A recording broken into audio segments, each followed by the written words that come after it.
What does it take to become a content creator on YouTube? The answer may be easier than you think. In today's video, I want to give you my best advice on how to become a content creator on YouTube. Let's get into it.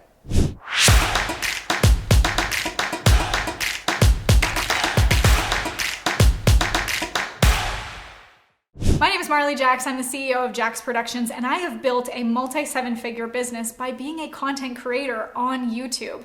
I want to share with you some of those strategies today, whether you just wanted to come into it to create some fun content or even turn it into some revenue for you. I'm going to share with you everything that I've learned along the way. I'm going to share with you some of the strategies that you can use to become a content creator today, even if you've never used video before. Then I'm also going to share with you 2 content creation myths that too many creators let stand in their way.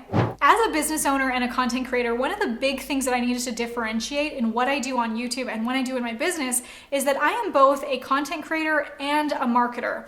Would you believe it if I told you that 96% of YouTubers are broke? They don't even cross the poverty line. There was a report from Bloomberg, an article that I read on fastcompany.com, that 96.5% of YouTube content creators aren't making more than $12,000 a year. And only 3% of the top YouTube creators are actually making money from YouTube ad revenue.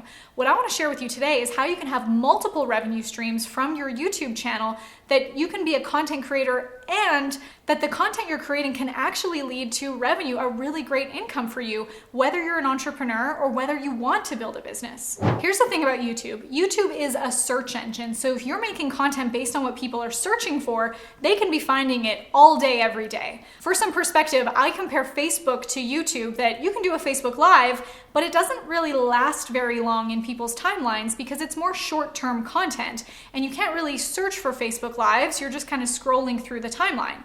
On YouTube, people that are following you can be notified when you upload new content, but also people can be searching for content to either educate or entertain them or edutain them and be finding your content all day, every day. The benefit of this is that you could make a video and years later, people could still be finding it, benefiting from the value that you provide, and then leading into becoming a revenue source for you, whether that's through YouTube ad revenue, maybe it's through merchandise, maybe it's through sponsorships, or maybe it's through selling something like a course or a coaching program or a service that you offer.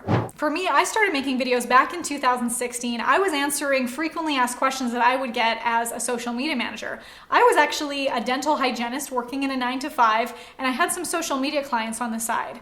Now they would ask me similar questions, so instead of me answering it over and over again, I decided to make some videos, because if they would ask it, maybe other people would have the same questions. So I would make those videos, I would answer the questions, but I would also try to be entertaining and fun and show off some of my unique personality. And within a few weeks and months, some of these videos started to really blow up. People were in the comments section, they were saying they enjoyed the videos, they were asking how they could work with me, they were signing up for my email list, they were following me on other social media platforms, they were even asking me to create courses and coaching programs where I could give them more value.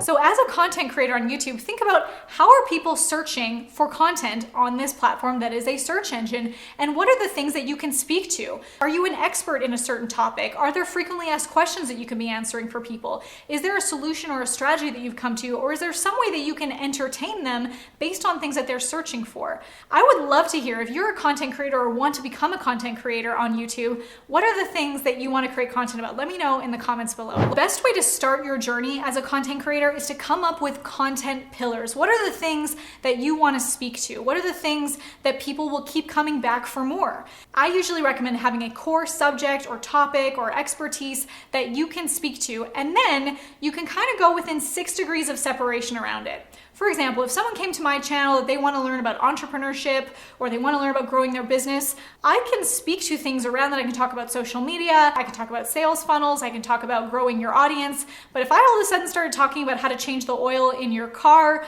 the people who subscribe to my channel would probably be like, what? That's not what I signed up for, and unfortunately unsubscribe.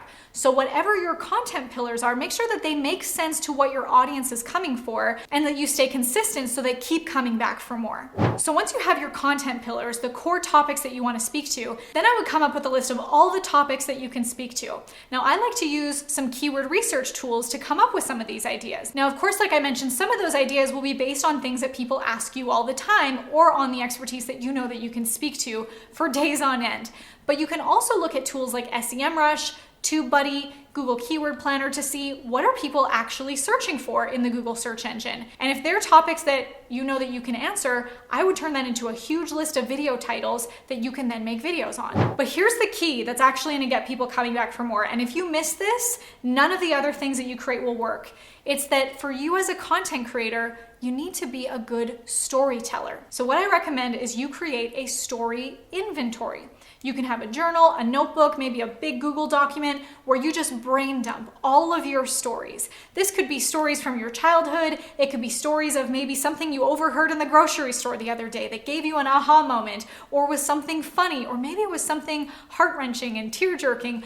Your audience wants to be moved. They want to be captivated. They want to be on the edge of their seats. Think about your behavior as a content consumer. What's the kind of content that you love to watch? What are the movies that keep you on the edge of your seat, and why? And if you think about that, how can you reverse engineer that to create that experience for your audience? I've actually created a storytelling framework that I'm going to share with you that's going to make all of your videos so much easier.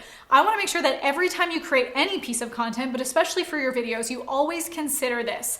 The framework is called the Elsa framework. And I know what you're thinking. Elsa as in like the Snow Queen? The Disney print? Yeah, but in these cases, do not let it go. ELSA is an acronym that stands for Epiphany, Lesson, Story, Application. So before you create any video, of course you have your title that we know that people are searching for on this YouTube platform, but before you create the content, think of what's the epiphany that I want my audience to have. If they're gonna walk away from this video with this aha moment or this game-changing thought, something that has really impacted them, what is that thing? So go into your video knowing what's the epiphany you want to give them. Now the L in ELSA stands for lesson. What's the takeaway? What's the thing that they can now implement in their lives? And how can you teach that to them? And maybe you give it as step 1, step 2, step 3. But here's my disclaimer. I don't want that for you to come across as the boring Charlie Brown teacher, like wah, wah, wah. What I do recommend is that it comes through as the S in ELSA is for story. This is where you're going to refer back to your story inventory, relate it back to maybe a personal experience, an experience of a friend, or maybe something you saw on TV or overheard that people can resonate with, that they can listen to that and go, oh yeah, I know what they're talking about, or I've experienced something similar, or they totally get me. I know exactly what that feels like. The best educators, the best content creators, the best marketers spend more time on the story. This is how you get your audience to buy in emotionally so that your channel and your business can grow as a result. And then the A in ELSA stands for application. What's the thing that they can now implement or execute in their life? Or is it a call to action to, hey, now go watch this video, or click the link below for my free thing, or join my email list, or come follow me on another social media platform. Now, before we get into the top 2 content creation myths, I want to remind you, please subscribe to this channel. I'm putting out videos like this every single week to teach you how to grow your YouTube, grow your business, and like many of my clients, even scale it into 6, 7, or even 8 figures of revenue. The first content creation myth is that you need all of this fancy, expensive equipment for you to be a good content creator. Absolutely not. You do not need anything fancy or expensive. Let me tell you, when I first started my YouTube channel, I was filming videos in my basement with my iPhone propped up on a stack of books and a lamp with no lampshade. Or I might sit in front of a window for some natural lighting. It was simple. I was bootstrapping. That was all it took. You can even go back to the beginning of my YouTube channel and see how those videos looked. What matters more is the value of the content, the storytelling, the epiphany you give them. There's a lot of YouTube creators that are easily, you can tell that they're just in their bedroom with their phone, but the message, the words coming out of their mouth, that's what matters. The second content creation myth is that video editing is going to be so hard. Here's the thing, it doesn't have to be hard, and it also, again, doesn't have to be expensive. For the longest time, I edited my own videos using my MacBook and iMovie, which is free on a MacBook. There's also tons of other video editing softwares that are so easy to use, and you don't have to do anything fancy. We're not trying to get you to be Steven Spielberg here. You don't have to be Hollywood cinematic. All that matters, like I said, is more about the message, the value, the words that come out of your mouth, the stories you tell, and how that makes people feel. I work with content creators all the time, but what I do with the content creators is I help them to turn their content into cash flow, how to turn that content into a business. I've helped my clients even build 6, 7, even 8 figures of revenue, and I want to help you to do that too. So if you click the link below, I'm going to give you free access to my infinite cash flow blueprint today. And I'll see you on the next video.